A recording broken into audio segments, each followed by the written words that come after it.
अब हम बात करेंगे कबीर पे। तो भैया सबसे पहले कबीर के बारे में बेसिक जानकारी आपको पता होनी चाहिए। 2 अंकी प्रश्नों में पूछ लेते हैं कि भैया कबीर का जन्म कहाँ हुआ था, ये इस तरह की बातें आप सभी थिंकर्स के बारे में ध्यान रख लीजिएगा।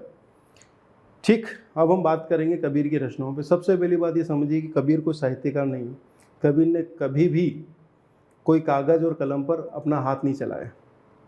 कबीर कहते हैं कि मैं कागज़ को छूऊं नहीं, उन्होंने कागज़ को कभी छू नहीं, कलम गही नहीं हाथ में कभी कलम नहीं गई उनकी।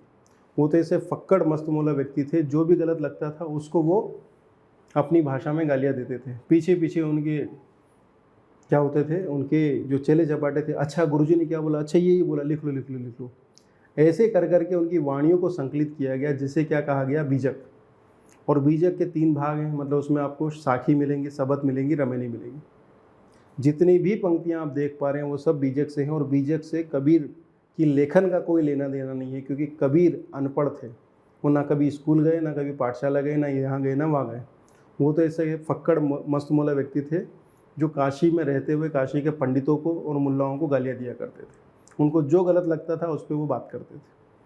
और मज़ेदार बात देखिए, हम कहते हैं कि भारत में हमेशा वाक एवं अभिव्यक्ति की स्वतंत्रता रही है। तो सोचिए, एक ऐसा व्यक्ति जो तुम्हारे मुंह पे बोलता है कि जो तू बामन बामनी का जाया, आन बाट हवे क्यों नहीं आया। कितनी खतरनाक बात बोली उसने कि हे ब्राह्मण, हे पंडित, जो तुम कहते हो कि तुम श्रेष्ठ हो और मैं ब्राह्मण और ब्राह्मणी का पुत्र हूँ, तो तुम उस मार्ग से क्यों आए जिस मार्ग से हम लोग आए, तुम्हें किसी और मार्ग से आना था। जो तू बामन बामनी का जाया, आन बाट हवे क्यों नहीं आया। वहीं मुल्ला मिल गया, नमाज दे रहे, नमाज को लेकर आज बड़ी बात हो रही। कबीर ने क्या बोला, आज 600 साल पहले गालियाँ दे रहे थे मुंह पे, क्या बोला, कांकर पाथर जोड़ी के मस्जिद लई चढ़ाए। कंकर पत्थर जोड़ के मस्जिद बना ली है। ता चढ़ी मुल्ला बाग दे, क्या बहरा हुआ खुदा है। उसके ऊपर चढ़कर कबीर कह रहे हैं कि उसके ऊपर तुम चढ़कर बांग दे रहे हो, अजान लगा रहे हो, क्या अल्लाह बहरा है। सोचिए, मुंह पे बोल रहे हैं। आज तक कोई ऐसे साक्ष्य नहीं, ना कोई ऐसी घटना है कि कबीरदास जी को किसी ने पलट के पत्थर भी मारा हो या गाली दी। मुस्कुराते थे, चले जाते थे। ये सहिष्णुता है। जब हम कहते हैं कि हमारे देश में डेमोक्रेसी हमारे संस्कृति में है, सहिष्णुता हमारी संस्कृति में है, तो अगर कोई व्यक्ति आपकी गलतियों पर या आपकी अतार्किक बातों पे बात कर रहा है तो उसको गला काटने की बात नहीं करते थे। ब्राह्मणों को भी गालियाँ दी, मुल्लाओं को भी गाली दी। जी, टॉलरेंस। जब हम कहते हैं भारतीय संस्कृति में सहिष्णुता के तत्व हैं, भारत की जो कल्चर है, भारत की जो भूमि है, उसमें डेमोक्रेटिक सिस्टम है, डेमोक्रेसी है। वहाँ पर हम छोटे छोटे व्यक्ति को भी बात करते हैं। ठीक है, कई ऐसे सूफी संत रहे जिन्होंने बादशाहों को मुंह पे गालियाँ दी कि भैया मुझे नहीं आने देना। जिनको देख के मन में गुस्सा आता है, उनको प्रणाम करना पड़ता है, मैं नहीं जा रहा वहाँ पे। दरबार में जाने से मना कर देते थे। सोचिए। ठीक, तो भैया इस तरह के कबीर थे। और उसके बाद में उनकी दोहे साखियाँ, इनसे हमें पता लगता है कि उनके विचार क्या थे। अब इनकी भाषा कैसी है, तो देखो ये आदमी घूमने फिरने वाला आदमी है। सदुक्कड़ी भाषा है, या पंचमेल खिचड़ी, मतलब खिचड़ी समझते हैं ना, उसमें दाल चावल जो भी आपके किचन में उपलब्ध है सब डाल दो। ठीक, डाल दो, और आखिरी में जो बनेगा वो क्या है, खिचड़ी है। तो इनकी भाषा में आपको पंचमेल खिचड़ी मिलेगी। सादुक्कड़ी भाषा है, इसमें खड़ी बोली, अवधी, ब्रज, राजस्थानी, पंजाबी भाषाओं के शब्दों का मेल है। क्योंकि घूमता फिरता आदमी है, रमता जोगी है भाई। उसके बाद उनकी जो भाषा है, उनका जो साहित्य, उसमें जातिवाद का विरोध मिलेगा। वही मैंने बताया आपको, जाति न पूछो साधु की, पूछ लीजिए ज्ञान। मोल करो तलवार का, पड़ी रहने दो म्यान। ज्ञान का सम्मान करो, तुम उसकी कॉस्ट क्यों पूछ रहे हो। आजकल क्या होता है, अरे भैया जनरल में हो, अनरिजर्व कैटेगरी में हो, EWS में हो, OBC में हो। आज से 10-1 साल पहले, मतलब जब तक EWS का कॉन्सेप्ट नहीं आया था, रिजर्वेशन नहीं था, अनरिजर्व कैटेगरी के वर्ग के लोग मुंह पे बोला करते। मैं खुद अपने मुंह पे सुना है। मैंने मेरे सबसे गहरे दोस्त के परिवार में सुना कि अरे भाई तुम तो बन ही जाओगे, तुम तो कैटेगरी में आते हो। आजकल SC ST को ही नौकरियां मिलती हैं, जनरल की कैटेगरी को कहाँ नौकरियां मिलती। ठीक, अब इकोनॉमिक बेसिस पर आरक्षण मिल गया, अब नहीं बोलते। कैसे बोलेंगे भाई, है ना। अब तो हमें ही रिजर्वेशन मिल गया, मना करेंगे नहीं। समझो इस बात को, रिजर्वेशन का आधार जो पिछड़े हैं उनको आगे बढ़ाना है। चाहे वो ब्राह्मण वर्ग में हो, आर्थिक रूप से पिछड़े हो, बढ़ा दीजिए। और भी आधार ढूंढ लीजिए, उनको भी आगे बढ़ाइए, क्या समस्या है। तो ये जाति ना पूछो साधु की पूछ लीजिए ज्ञान बोलने वाला कौन था? कबीर। और अभी नहीं था, 600 साल पहले था। 600 सालों की बात हो रही है। इधर जो तू बामन बामनी का जाया, आन बाट हवे क्यों नहीं आया। बहुत बड़ी बात बोल रहा है भाई। तो ये हो गया सांप्रदायिकता। हिंदू और मुसलमानों दोनों को गलियाते हुए बोलते कि भैया तुम समझ ही नहीं रहे। हिंदू कहता है राम हमारा, मुसलमान रहमाना, आपस में दो ही लड़त है, मरम को हो नहीं जाना। हिंदू और मुस्लिम शिवलिंग और अजान के नाम पर, मक्का के नाम पे लड़ रहे हो, अल्लाह के नाम पे और शिवलिंग के नाम पे लड़ रहे हो, मंदिर मस्जिद के नाम पे लड़ रहे हो, परंतु वास्तव में राम और रहमान का अर्थ नहीं समझ रहे। वो ना शिवलिंग में है ना ही मस्जिद में है। अगर वो है तो दोनों में है, और नहीं है तो दोनों में नहीं है। वो इन सबसे परे है। इस बात को समझिए। कह रहे हैं कबीर, आपस में दो लोग लड़ते हैं, मरम नहीं जान रहा है कोई भी। आडंबरों के तो ऐसे घोर विरोधी थे। वाराणसी काशी में पूरा जीवन बीता, और कहते हैं पहान पूजे हरि मिले।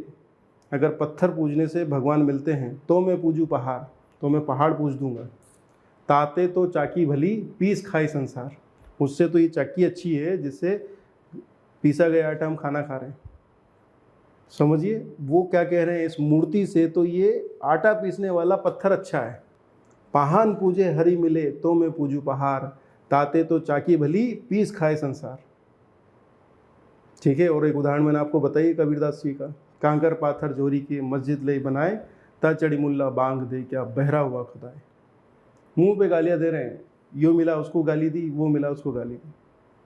अच्छा, मजेदार बात है कि जिन आडंबरों का विरोध कर रहे थे उन्हीं कबीरदास जी को टोपी पहना दी गई है, उन्हीं के मंदिर बना दिए गए, उन्हीं की परंपराओं को आगे बढ़ाने की बात की जा रही कि भैया हम इस गद्दी पे बैठे हैं, हम उस गद्दी पे बैठे हैं।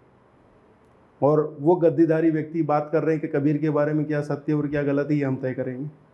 ऐसे व्यक्ति के बारे में जिसने सबको गालियाँ दी, जो फटे हाल रहा, जिसके परिवार का कुछ अता पता नहीं रहा, ऐसी स्थितियों वाला व्यक्ति को आज मंदिर बना के बैठा दिया है, टोपी पहना के।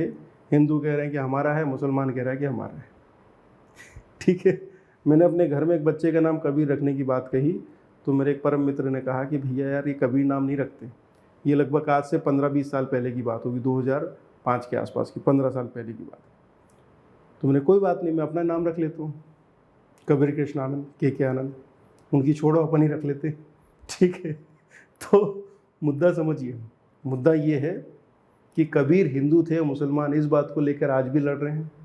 हिंदू कह रहे हैं कि हमारे हैं, मुसलमान कह रहे हैं हमारे हैं, आज भी वो उनके नाम पे लड़ रहे हैं भाई। ठीक है।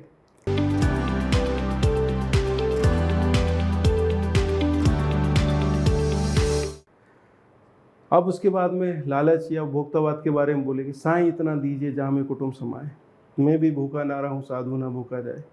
अरे भैया, सारी दुनिया जहान के पीछे, करोड़ों रुपए के पीछे काहे भाग रहे हो? खाना खा रहे हो ना, इज्जत के साथ खाना मिल जाए। साईं है भगवान, मुझे इतना दो जिससे मेरा काम चल जाए, और कहीं भटकते हुए कोई साधु आ जाए तो उसका खाना हो जाए। मैं भी भूखा ना रहूं, साधु भी भूखा ना जाए, मेरा परिवार चल जाए, इतना पर्याप्त। और ऐसी बात अगर कोई बात कर रहा है तो गांधी जी दिखाई देंगे, जो सोशलिस्ट पॉइंट ऑफ व्यू है कि भैया सबके लिए पर्याप्त बात करें। हिंसा का विरोध कर रहे हैं कि भैया क्यों जीव जंतुओं को मार रहे हो? बकरी पाती खात है ताकि काड़ी खाल, जो नर बकरी खात है तिनको कौन हवाल। ऐसी ऐसी बातें कर रहे हैं।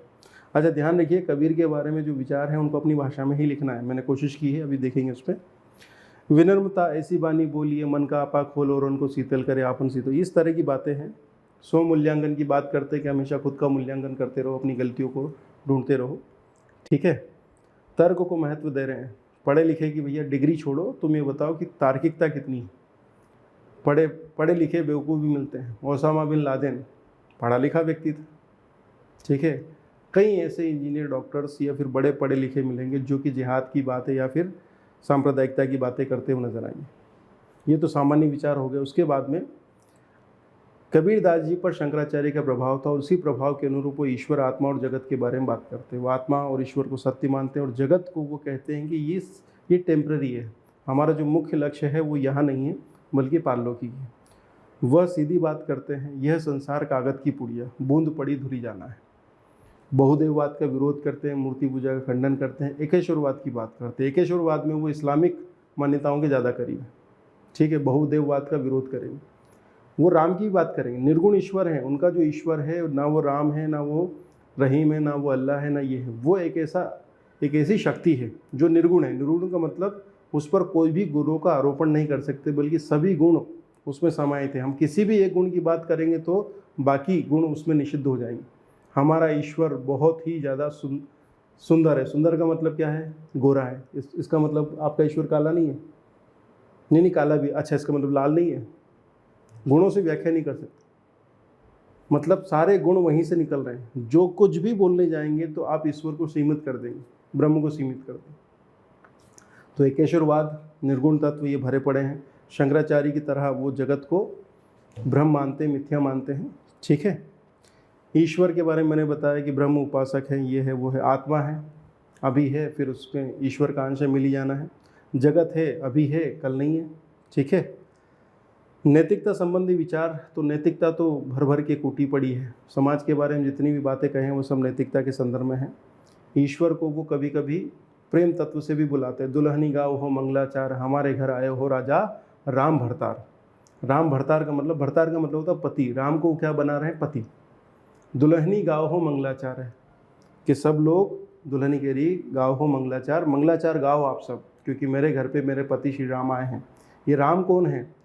ये राम दशरथ सूत नहीं है। कबीर कहते हैं दशरथ सूत तू ही लोक बखाना, राम नाम का मरण नहीं आना। दशरथ का पुत्र तुम्हें बता रहे हैं, राम नाम का जो अर्थ है वो समझ ही नहीं पा रहे। प्राणी मात्र की एकता की बात करते हैं। साईं के सब जीव है, किंजर को विदु, बड़ी अच्छी बात है। अच्छा, प्रेम प्रेम लिखते रहते हैं व्हाट्सएप पे, फेसबुक पे, इधर से उधर भेजते रहते हैं, I love you, I love you, ठीक है। कबीर कहते हैं भाई प्रेम को हलवा समझ लिया। यह अगर खाला का घर नहीं है, शीत उतार कर हाथ में रखना पड़ेगा और तब उसके अंदर पहुंच सकते। ध्यान दीजिएगा, खाला का घर नहीं है। वो कह रहे हैं कि प्रेम जो है वो खाला का घर नहीं है, कभी भी मुंह उठाए और चले गए, जब मन आया वापिस आए। कबीरा यह घर प्रेम का, ये लाइन थोड़ी सी गलत लिखी हुई है। कबीरा यह घर प्रेम का, खाला का घर नहीं। कबीरा घर प्रेम का, खाला का घर नहीं। शीश उतारे हाथी करे, सो बैठे घर माही। अर्थात जो प्रेम का घर है या प्रेम तत्व है वह खाला का घर नहीं है। इसके लिए तो मर मिटने को तैयार होना चाहिए। किसी ने कहा, अमीर खुसरो ने कहा है कि खुसरो दरिया प्रेम का, खुसरो दरिया प्रेम का, उल्टी वाकीदार, जो उबरा सो डूब गया, जो डूबा सो पार। क्या बात है, उसी परंपरा के कबीर हैं। अमीर खुसरो क्या बोल के गए थे? खुसरो दरिया प्रेम का, उल्टा वाकीदार। जो दरिया है प्रेम का, जो तालाब है, इसकी मामला उल्टा सीधा है। खुसरो दरिया प्रेम का, उल्टी वाकीदार, जो उबरा सो डूब गया। जो इससे बाहर निकल गया, इस तालाब से बाहर निकल गया, वो डूब गया। जो डूबा सो पार, जो प्रेम के दरिया में डूब गया वो पार है, और जो इससे उबर गया वो डूब गया है। ये है मामला। ये बिल्कुल ऐसा लग रहा है जैसे कबीरदास जी उलटबासियों की बात कर रहे हैं, ठीक। अब कबीरदास जी की कुछ बुराई कर लेते, कहाँ कहाँ कमज़ोर पड़ जाते। थोड़ी नारी के मामले में कमज़ोर है, जैसे 2-4 जगह उन्होंने जो लिखा वो कोई समझ ही नहीं पा रहा। मतलब समझ क्या कि यार कबीरदास जी कैसे लिख गए, नहीं लिखना था इनको।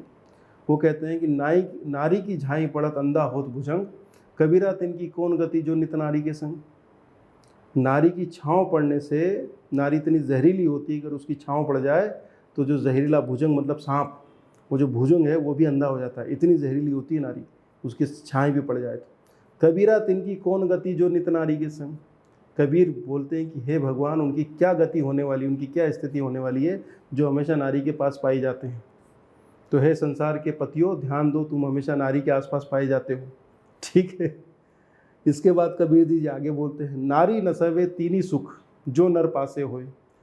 नारी तीनों सुखों को समाप्त कर देती है जो नर के पास होती है। वो सुख क्या है? भक्ति मुक्ति निज ज्ञान में पैसे न सके कोई। जिसके पास नारी है, जिसके पर नारी का प्रभाव है, वह भक्ति मुक्ति और ज्ञान से परे हो जाता है। यहाँ पर नारी के मामले में कबीरदास जी थोड़े से।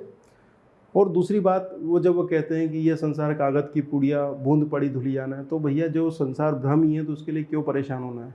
डिप्टी कलेक्टर का पद भ्रम है, ये भ्रम है, वो भ्रम है। अजीब लगता है ना कि यार कैसी बातें कर रहे हो यार। तो वो क्या है, भौतिक विकास का विरोध करते हुए नजर आ जाते हैं कभी कभी। ठीक, उसके बाद कुछ प्रश्न बनाए हैं, सामाजिक चिंतन और इन सब के उपाय, और उसके बाद में कबीरदास जी की प्रासंगिकता, ये बातें हुई हैं।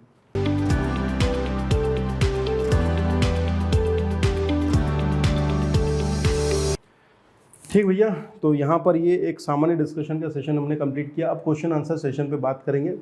लोकायत दर्शन में तो सबसे पहली बात, लोकायत दर्शन को चारवाक दर्शन भी बोलते हैं, भौतिकवादी दर्शन है, नास्तिक दर्शन है, ठीक है, और प्रणेता है बृहस्पति। लोकायत दर्शन चारवाक दर्शन का दूसरा नाम है, भौतिकतावादी दर्शन है ये, ठीक है। तीसरा बिंदु नास्तिक दर्शन है और इसके प्रणेता बृहस्पति है। तो ध्यान दीजिए, 2 अंक के लिए अगर ये 4 जानकारी आपने दे दी तो आपके 2 अंक में से 2 अंक बैठे हैं। आप इस तरह से भी प्रश्न का उत्तर लिख सकते हैं 2 अंक के लिए। अगला प्रश्न है, चारवाक दर्शन के पारलौकिक विश्वास किस प्रकार के विश्वास है, ठीक है। मतलब प्रश्न का भावार्थ ये कि चारवाक जो है वो पारलौकिक विश्वासों में किस तरह का मत रखते हैं। तो सीधी सी बात जो भी मैंने बताई कि चारवाक दर्शन प्रत्यक्ष को ही प्रमाण मानता है। इस आधार पर वो स्वर्ग, नर्क, ईश्वर जैसे जो पारलौकिक विश्वास है उनको वो नकार देता है, उन पर विश्वास नहीं रखता। वो कहते हैं कि विश्वसनीय नहीं है, ठीक। चारवाक दर्शन के प्रणेता कौन है, संभवतः प्रश्न पूछा भी गया है, और नहीं पूछा गया है तो पूछा भी जाएगा। आप बता दें, चारवाक दर्शन के प्रणेता हैं बृहस्पति ऋषि। ऋषि बृहस्पति ने चारवाक दर्शन का लिखा था। अगला, कबीर के उपदेशों का संकलन किस ग्रंथ में किया गया है, ठीक। तो कबीर की वाणी का संग्रह आपको बीजक में मिलाएगा, बीजक, और बीजक में आपको साखी, सबद और रमैनी, बीजक के बाद में साखी, सबद और रमैनी, ये 3 चीज़ें आप लिखिए और आपके 2 अंक पक्के हुए हैं। कबीर की भाषा है पंचमेल खिचड़ी या सदुक्कड़ी भाषा, पंचमेल खिचड़ी या सदुक्कड़ी भाषा। तो सदुक्कड़ी भाषा को नीचे अंडरलाइन करिए और आप बताइए कि इसमें ब्रज, अवधी, राजस्थानी, पंजाबी और खड़ी बोली हिंदी के शब्द मिलेंगे आपको, ठीक है। एक शब्द से भी आपको लाइन लिखने की जरूरत नहीं है। हंसराज जी बता दो, प्रश्न का उत्तर देना है बस आपको, ध्यान दीजिए। अगर आप ये बोल रहे हो ना, कबीर की भाषा पंचमेल खिचड़ी या सदुक्कड़ी, जिसमें इन भाषाओं के शब्दों का मिलन है, खत्म, यही इस प्रश्न का उत्तर है। अब आप कहोगे सर 5-6 शब्दों में लिखना था, 1 लाइन में लिखना था, ठीक है भाई, लिखना था।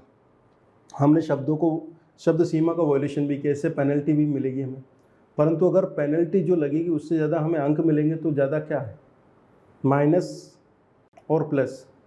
सही अंक लेके अगर 2 में से 2 आप ले रहे हो और आखिरी में पेनल्टी के आपके, मान लो कि आपने 1-1 अंक बढ़ाए और 10 बढ़ गए और पेनल्टी के 2 कट गए, तो 8 अंक ज़्यादा मिले ना। पूरे पेपर में आपके पेनल्टी के मान लो कि 10 अंक कट गए और ज़्यादा लिखने के कारण आपको 30 अंक ज़्यादा बढ़ गए, तो अल्टीमेटली 20 अंक ज़्यादा मिले ना। पर ध्यान रखना, इस चक्कर में पेपर पूरा ना हो ऐसा मत कर लेना, पूरा करना है, पेपर पूरा हो। और उसमें अगर आपके ज़्यादा लिखने के कारण पेनल्टी कर रही है तो ध्यान दीजिएगा, अगर आप सही चीज़ें लिख रहे हैं, तार्किक चीज़ें लिख रहे हैं, प्रश्न का उत्तर लिख रहे हैं, तो आपको ज़्यादा अंक मिलेंगे। और ज़्यादा अंक मिलने से वो जो पेनल्टी अंक कटेगा तो आप प्रॉफिट में रहेंगे। कसम खा के मत बोलना कि बैठना कि भैया 6 ही अंक में, 6 ही शब्द में मैं प्रश्न का उत्तर लिखूंगा, 6 शब्द या 1 लाइन से ज़्यादा नहीं लिखूंगा। अगर ऐसा होगा तो फिर आपकी बीमारी का कोई समाधान नहीं है। कबीर किस भक्ति शाखा से संबंधित थे?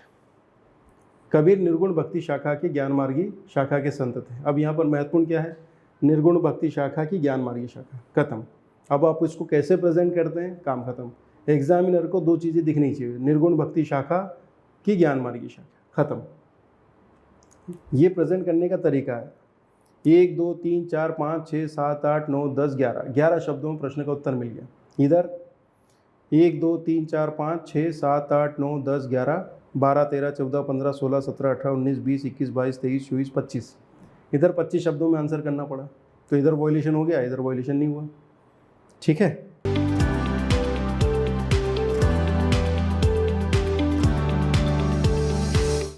चलिए, कबीर के राम, तो भैया सीधे बोले कि कबीर ने अपने आराध्य ईश्वर को राम कहकर को पुकारा है, जो कि दशरथ का पुत्र नहीं बल्कि निर्गुण निराकार ब्रह्म है।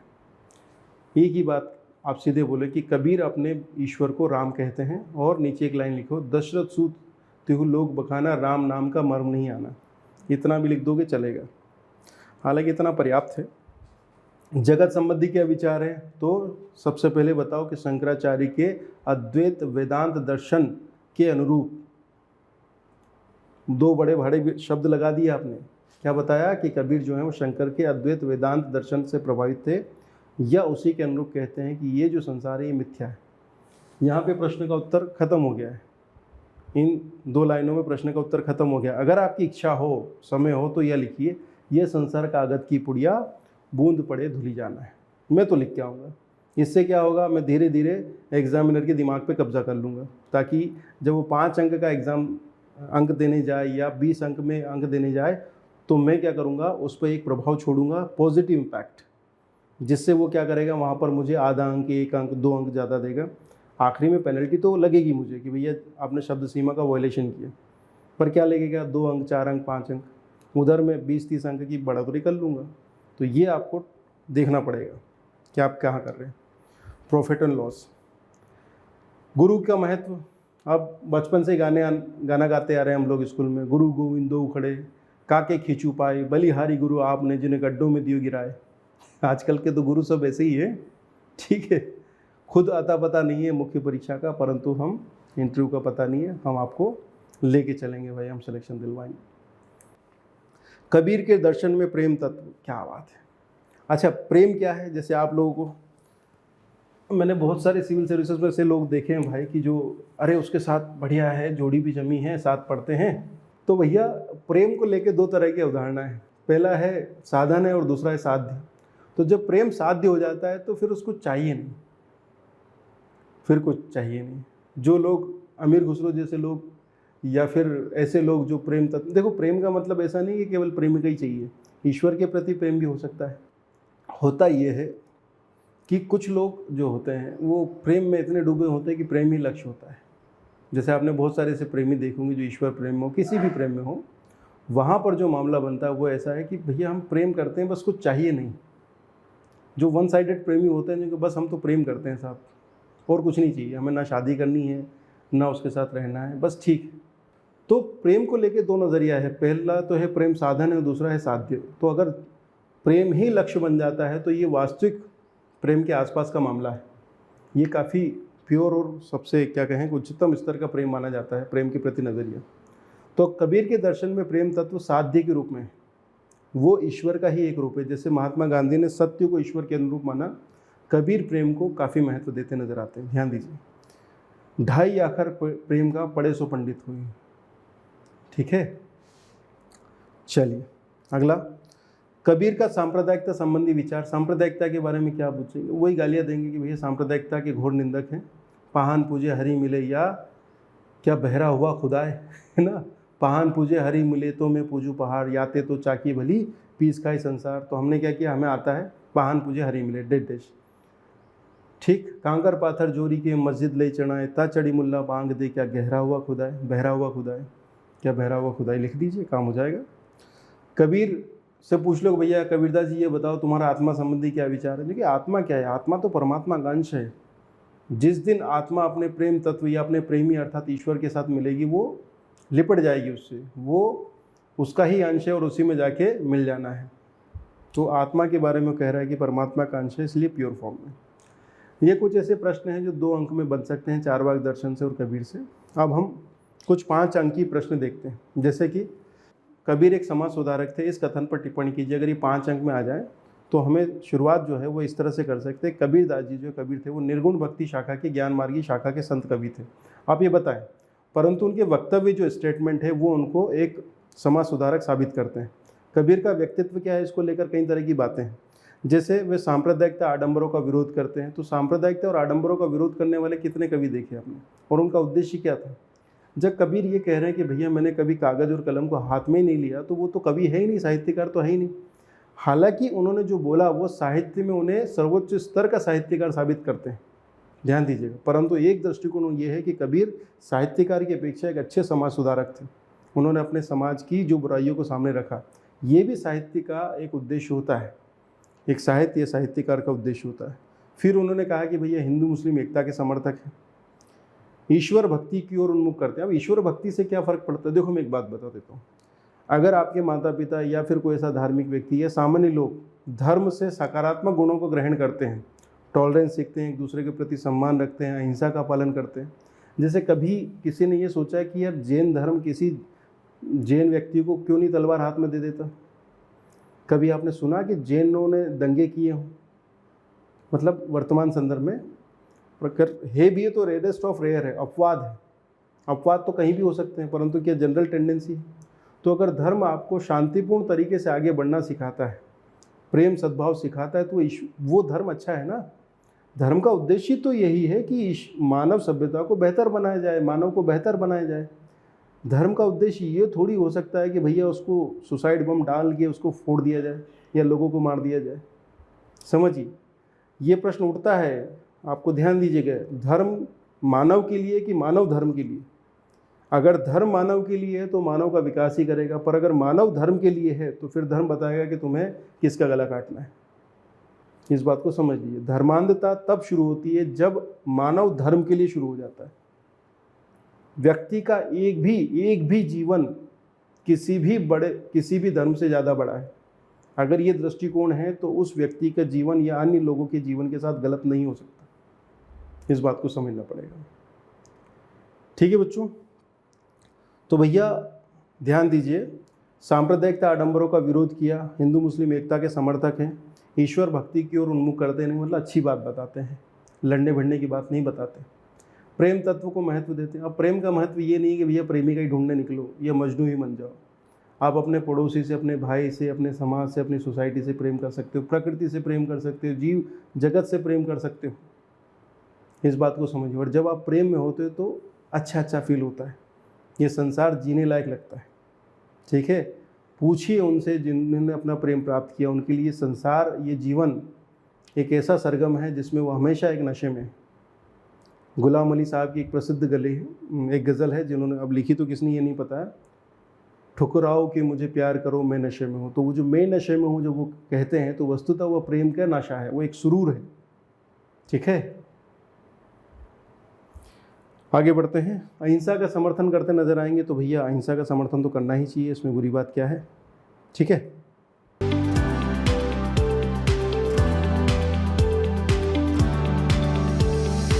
चलिए, तो एक क्वेश्चन ये हो गया। अब दूसरा जो बात है वो हम इधर करेंगे बात, चार्वाक दर्शन की मान्यताओं पर चर्चा करेंगे। चार्वाक दर्शन की प्रमुख मान्यताओं पर चर्चा कर लीजिए, एक एक करके करते हैं। सबसे पहले, क्या चार्वाक दर्शन भौतिकतावादी है?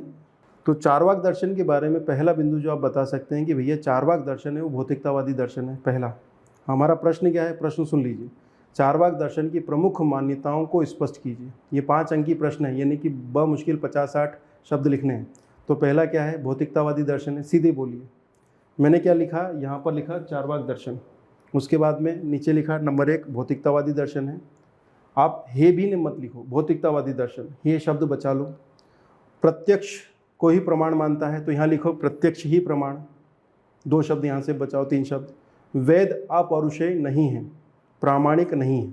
वेदों के बारे में बोलते हैं कि भैया अपौरुषेय नहीं है, इसका मतलब ईश्वर द्वारा रचित नहीं है। और दूसरा, इनको वो प्रामाणिक नहीं मानते। अब उसमें लिखा है कि भैया ईश्वर है, तो भैया हम तो ना मान रहे। ठीक है, इसके बाद में वो कहते हैं कि सभी प्रकार के सुख एक समान है और उसमें गुणात्मक अंतर नहीं है। स्वर्ग नर्क जैसी अवधारणाएं असत्य है, आत्मा का अस्तित्व नहीं है, शरीर को ही वास्तविक सत्य मानते हैं और ईश्वर की सत्ता प्रामाणिक नहीं है। ये वो बातें हैं जो कि चार्वाक दर्शन के बारे में आप बहुत आराम से, इत्मीनान से बता सकते हो।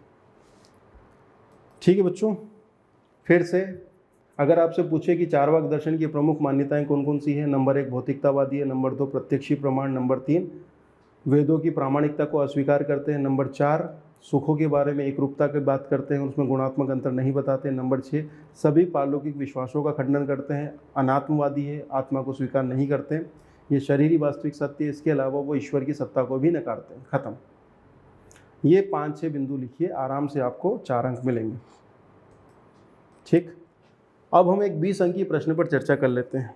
मैं इसको हाथ से नहीं लिख पाया, तो थोड़े से शब्द ज़्यादा हैं, मैं इसको लिख के डाल दूंगा अपने हाथ से। तो अभी बस इसके फ्रेमिंग पे ध्यान दीजिए। आपसे 20 अंक में पूछा जा सकता है कि कबीर की नैतिक दर्शन या नैतिक मान्यताओं की वर्तमान में प्रासंगिकता क्या है। ये प्रश्न आने की पूरी संभावना है। आप इसको बताइए कि कबीर, प्रारंभ तो आपको करना पड़ेगा, एक बेस बनाना पड़ेगा, क्योंकि 20 अंक के लिए, हालांकि इसमें शब्द सीमा 200 ही दे रखी है, पर मैंने पिछली वाली क्लास में कहा था इसको 260, 70 या 300 अंक, 300 शब्दों तक भी लिख सकते हो।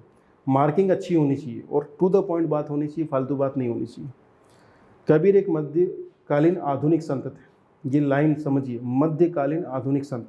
मध्यकालीन का मतलब है कि वह हिस्टोरिक पॉइंट ऑफ व्यू से 15वीं शताब्दी के थे, परंतु उनके जो विचार थे वो वर्तमान 21वीं शताब्दी के आधुनिक विचारों से भी आगे थे।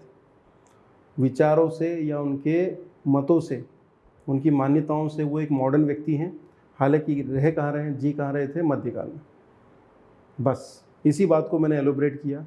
ठीक, इसके बाद में उन्होंने क्या क्या कहा, एक तर्कपूर्ण शैली की बात की उन्होंने। देखो, आधुनिकता की सबसे बड़ी पहचान होती है तर्क की बात करना। जैसे मैंने अभी आपको बोला कि भैया धर्म या संप्रदाय का जो विकास हुआ है वो मानव के लिए हुआ है या मानव धर्म के लिए।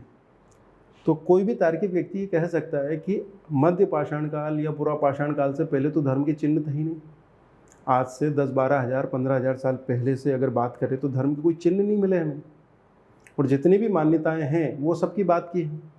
वेदों की भी बात करें तो 1500 ईसा पूर्व, यानी कि आज से 3500 साल पुराने कैसी बातें हो रही। और 1000-2000 बढ़ा लो, उससे क्या होगा, 5000 तक पहुंच जाओगे। ईसाइयत आप देखेंगे तो भैया आज से 2000 साल पुरानी। इस्लाम की बात करोगे तो भैया 1500 साल हुए, अभी 1500-1700 साल, 1500 साल हुए बस। सोचिए आप, मानव 15,000 साल से रह रहा है, आधुनिक मानव, और उससे जुड़े हुए मानव। तो अगर आप चारवाक डार्विन को पकड़ लेंगे तो कहाँ कहाँ लेके जाएंगे आपको, डार्विन को अगर पकड़ लेंगे तो। इसका मतलब है कि संप्रदाय या धर्म का जो अस्तित्व है, जिस धर्म को हमने बनाया, ध्यान दीजिए, वो ईश्वर जिसने हमें बनाया, ये संसार बनाया, हम नहीं जानते उसे। परंतु जिस ईश्वर या जिस धर्म की हम बात कर रहे हैं, जिसको हमने विकसित किया है, वो हमारे कालक्रम में नजर आ रहा है। तो जिस धर्म को हमने विकसित किया उसके लिए हम अपने साथ वाले जीवों को मार रहे हैं, ये गलत है। बात समझ में? तर्कपूर्ण शैली की बात करेंगे, हम कहेंगे नहीं हमने ईश्वर संबंधी मान्यताएं विकसित की। ठीक, जिस ईश्वर को हमने बनाया, जिस ईश्वर की हमने मूर्ति बनाई, वो हमने बनाई। शिवलिंग सबसे पहले हमने हड़प्पा सभ्यता में बनाया।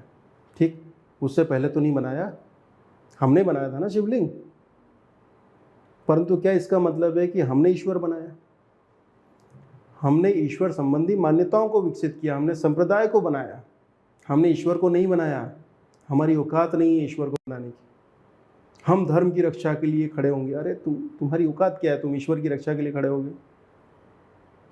2 अटैक आए ना, अचानक कोई बीमारी निकली, वो कोरोना आया था, उसने कोरोना ने सारे धर्मों की, सारे धार्मिक गुरुओं की औकात बता दी। कहाँ गए थे सारे धर्म वाले, कहाँ गए थे सारे भविष्यवाणी करने वाले? घरों के अंदर दुबक के बैठे थे। दम है तो बाहर निकल के दिखाते। लाखों लोग मर गए, 5 करोड़ से ज़्यादा लोग भारत में इफेक्टेड हुए, और जितने लाख बता रहे हैं उससे कम से कम 10 गुना ज़्यादा लोग मरे होंगे कोविड में।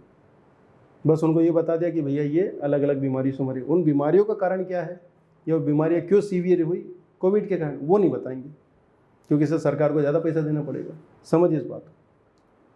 तो तर्कपूर्ण जब आप बातें करोगे तो अब आपको समझ में आएगा कि कबीर आधुनिक व्यक्ति इसलिए हैं क्योंकि वो तर्क के आधार पे बात कर रहे हैं।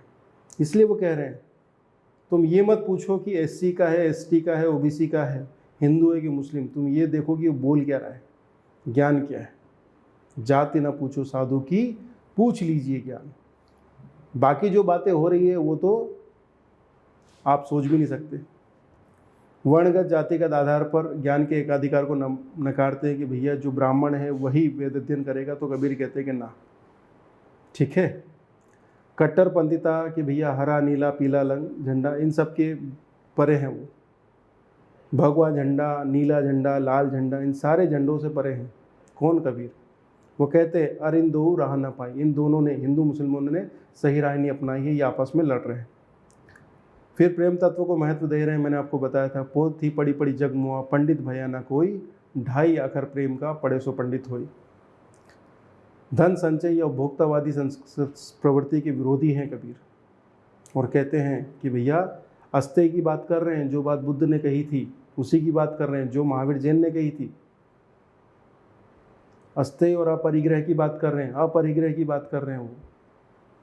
साईं इतना दीजिए जामे कुटुंब समाए, मैं भी भूखा ना रहूं साधु भी भूखा ना जाए। ठीक, तो वो बेसिकली कोशिश करते हैं कि भैया इस तरह की बातें हो सकती हैं। तो यहाँ कबीर समाप्त होते हैं हमारे। ठीक है बच्चों, आज हमने कबीर पे और चारवाक पे दर्शन पर चर्चा की है। आगे बढ़ेंगे, कल हम तुलसीदास पे बात करेंगे, है ना। Thank you very much.